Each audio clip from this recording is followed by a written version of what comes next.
Hello and welcome students to Subhas English School, class 5th, subject Environmental Study, chapter 4. Today we will start our chapter 4, that is mangoes round the year.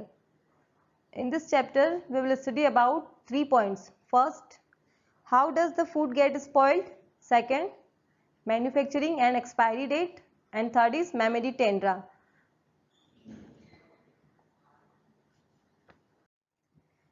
Preeti, Neetu and Aman are in school. They having lunch during lunchtime. Preeti said, I have got bhindi. Neetu said, looking at Aman's lunchbox. Aman, hey, wow, Aman's lunchbox has sweet puris. Aman said, hey, today Neetu has bought potato sabjis. ये 3 students हैं, ये school में जब lunch करते हैं तो तीनों आपस में एक दूसरे के लंच को देखकर टॉकिंग करते हैं, एक दूसरे का लंच देखते हैं और एक दूसरे की लंच की तारीफ करते बताते हैं कि आप ऐसा लंच लेके आए, आप पूरी लेकर आए, आप पोटैटो सब्जी लेकर आए, जैसा कि जनरली सभी बच्चे करते हैं. Aman, oh Neetu, I think your potato sabji is spoiled. Preeti, don't eat that. You may seek. Here you take some bhindi. अमन नीतू को बोलता है कि तुम्हारी पोटैटो सब्जी तो स्पॉइल्ड हो गई है. प्रीति उनसे बोलती है कि तुम ये सब्जी मत खाना, अदरवाइज तुम बीमार हो जाओगी, तुम मेरे लंच से कुछ भिंडी ले लो. जब भी हम स्पॉइल्ड खाना खाते हैं तो हम बीमार पड़ जाते हैं, तो हमें स्पॉइल्ड खाना नहीं खाना चाहिए, हमें हमेशा फ्रेश खाना ही खाना चाहिए. Aman's BG went to the market to buy bread. The shop was very crowded. The shopkeeper picked up a packet of bread and gave it to BG. She looked at it and returned it immediately. अमन की बीजी market जाती है और वहां से एक bread packet purchase करती है, but जैसे ही उस ब्रेड पैकेट को वो देखती है, उसे देखते ही इमीडिएटली उस शॉपकीपर को रिटर्न कर देती है, because it has over expired. इसके ऊपर जो डेट थी वो बीजी ने देख ली थी. हम जब भी कोई सामान खरीदते हैं तो उसके ऊपर मैन्युफैक्चरिंग डेट और एक्सपायरी डेट दोनों लिखी होती है. तो मैन्युफैक्चरिंग डेट मीन्स ये जो चीज है वो कब बनी है, और एक्सपायरी डेट का मीनिंग ये होता है कि ये चीज कब तक हमें यूज करना है. अगर हम एक्सपायरी डेट निकलने के बाद किसी भी चीज का यूज करेंगे तो हम बीमार पड़ सकते हैं. How does food gate spoiled? खाना कैसे खराब होता है? Take a piece of bread or roti, sprinkle a few drops of water on it and put it in a box. Close the box.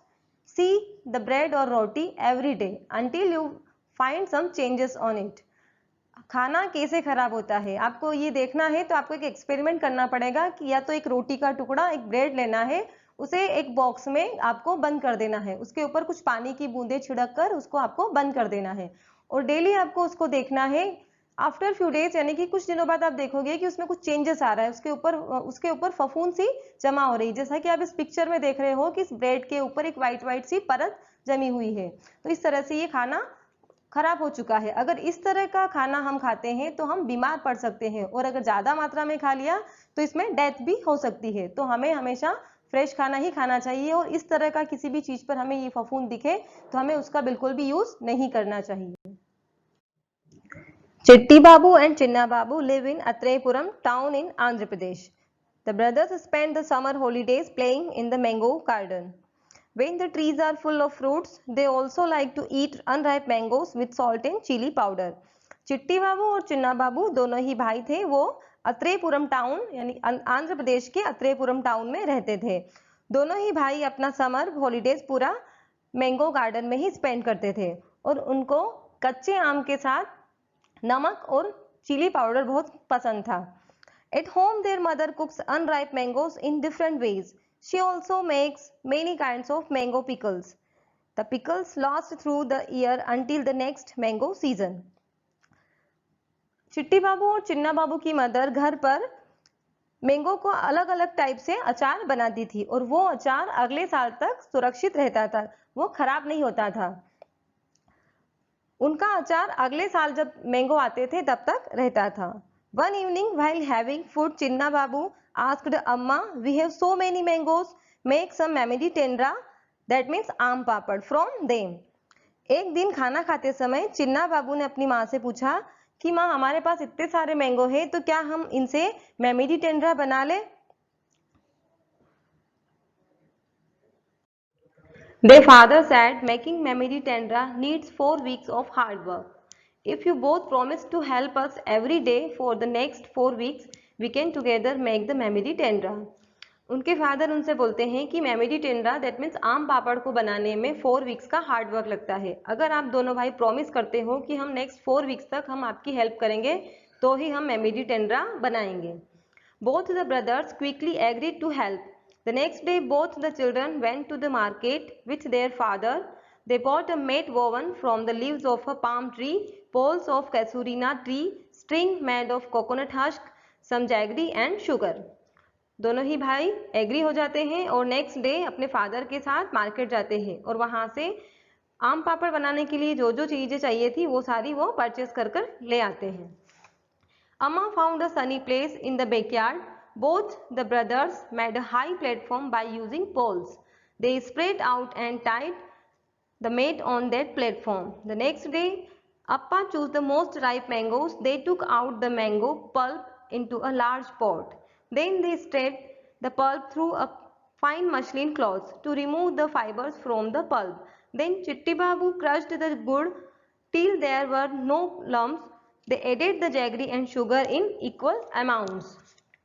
चिट्टी बाबू और चिन्ना बाबू दोनों ही अपने फादर और मदर की हेल्प कर रहे थे आम पापड़ बनाने में। उनके पीछे के बाड़े में उनकी माँ ने एक सनी प्लेस यानी कि जहाँ पर सूर्य की धूप आती हो वो वाला प्लेस लिया और वहां पर उन्होंने पोल को खड़ा करके उस खजूर के पत्तियों से बनी हुई चटाई को स्प्रेड कर दिया यानी कि वहां फैलाकर एक प्लेटफॉर्म बना दिया।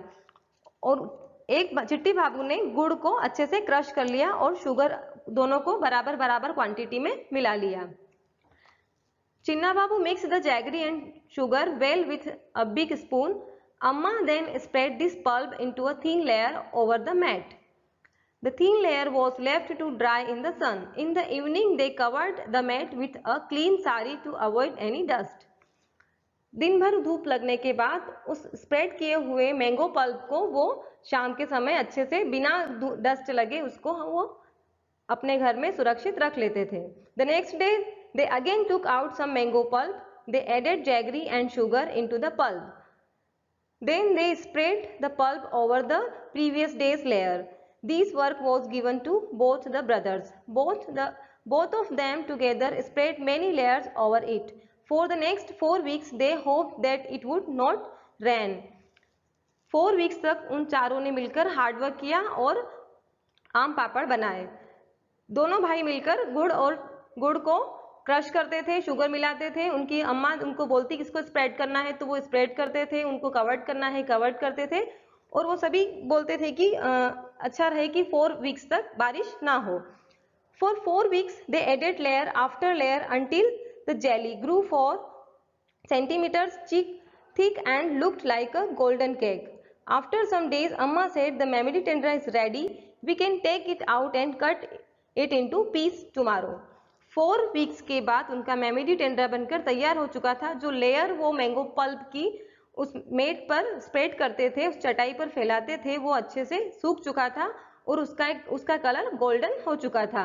आफ्टर सम डेज अम्मा सेड, कुछ दिनों बाद उनकी अम्मा ने बोला कि मेमेडी टेंडरा बनकर तैयार हो चुका है और अब हम इसको पीस में कल कट करेंगे। The next day, the mat was brought down from the platform. Memory tendra was cut into smaller pieces. The brothers tasted it. It was tasty.